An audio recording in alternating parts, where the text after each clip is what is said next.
Hi everybody, Puppy Linux World here and welcome to today's video. Today's video sees the start of my brand new series which is the Beginner's Guide to Linux. And what this whole series is going to aim to do from start to finish is twofold. It's going to hope to first of all help you guys and girls move off your current operating system onto a brand new shiny Linux operating system. All this is totally free of charge. It won't cost you a penny. However, the only thing it will cost you is a little bit of time, just a smidgen of time and effort to get to this sort of stage. And once done, you will absolutely love your shiny new Linux operating system. Now, I've spent quite a lot of time over the last couple of days testing operating systems out before I came to my final decision of the operating system I would not only use but heartily recommend and back up for this series. And the operating system we're going to be using is Zorin OS 8 Core. It's a completely free of charge operating system. I'll put a download link underneath this video as to where you can download it, and then subsequent videos obviously will go through absolutely everything from downloading it to installing it, etc. Reasons why I've gone for Zorin OS 8 over all of our operating systems is twofold really. Reason number one is pretty much everything works out of the box. So once you've installed the operating system onto your computer, and it doesn't matter whether it's a desktop, a laptop, an older computer, a newer computer, really doesn't matter. Pretty much everything out of the box works. It's got very good hardware detection in as soon as you install it. So you know, all your Wi-Fi drivers, your video drivers, your audio drivers, they're all installed and set up by default. So you've actually got to do very little.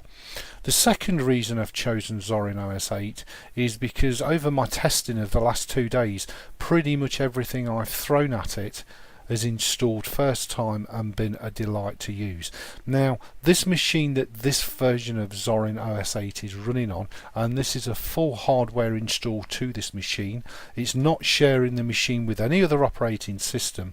This machine is the Acer 5552 laptop, and it's a complete AMD Vision laptop, which is not the best platform for any Linux operating system, but again Zorin copes with it very well. Normally this machine would come pre-installed with Microsoft Windows 7 Home Premium. That's been taken off, your hard drive has been completely wiped, and this full install of Zorin OS 8 has been done. The other reason I chose Zorin is for all its special and fancy effects out of the box, which some of you might hate, but I know a lot of you absolutely adore. And you know, out of the box you've pretty much got everything, all your wobbly windows and everything else. Now the only thing to note is later on in the series, probably towards the back end of April, I'll be showing you how to make an upgrade, for those of you who want to the new version of Zorin, which will of course be based on the long-term support. So that's quite important. But for now we're just going to concentrate on Zorin OS 8. The videos are going to cover absolutely everything in a simple step-by-step tutorial fashion, and I'll try and get as much content on this series up and running as I possibly can.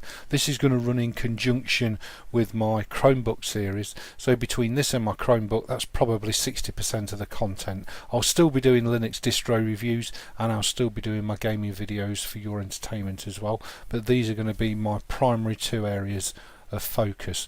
So I sincerely hope you enjoy this series. I hope you get an awful lot out of it, and as I say, I'll be covering everything on Zorin, and it really is a delight.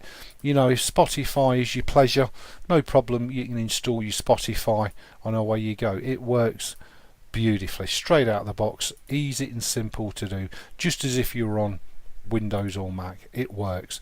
Netflix, no problem at all, installs, works straight out the box. Skype, no problem, you just install your Skype, Dropbox, pretty much any app that you want, and away you go. Now obviously if we get to a situation throughout this series, because I'm quite happy to provide completely free help and support for all you guys and girls whenever I'm available online, and you can contact me direct via Skype, which will be up and running on this laptop pretty much most of the time. You just need to check that I am available online, because if it says I'm away and you ask me a question or you Skype call me and I don't respond, it's because Skype's running on the laptop and I ain't here so to speak. So please bear that in mind. I will absolutely do my best to help you all out in the community. Now I don't want to get embroiled and involved in why this is better than anything else. That's not the point of the series.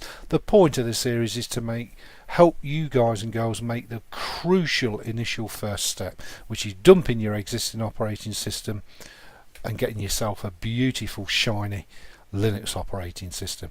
Now as I say, I can guarantee pretty much any Windows app or program that you currently run, or Mac for that matter, we can get to run on Linux. We have three options. We can either install it natively if there's a native version, and again I'm happy to do videos on that.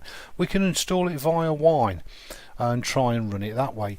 And if all else fails, we've got our famous reliable old buddy VirtualBox, and I'll be doing a series within this series showing you how to run Windows XP, Vista 7 from within VirtualBox, and then installing your applications that way, all indeed running the Apple Mac system. And that's exactly the same as you do it if you had a Mac Airbook or whatever Apple Mac machine. You'd have a virtual machine running within this. However, just again to reiterate, everything we do on here is completely free of charge. It won't cost you a penny.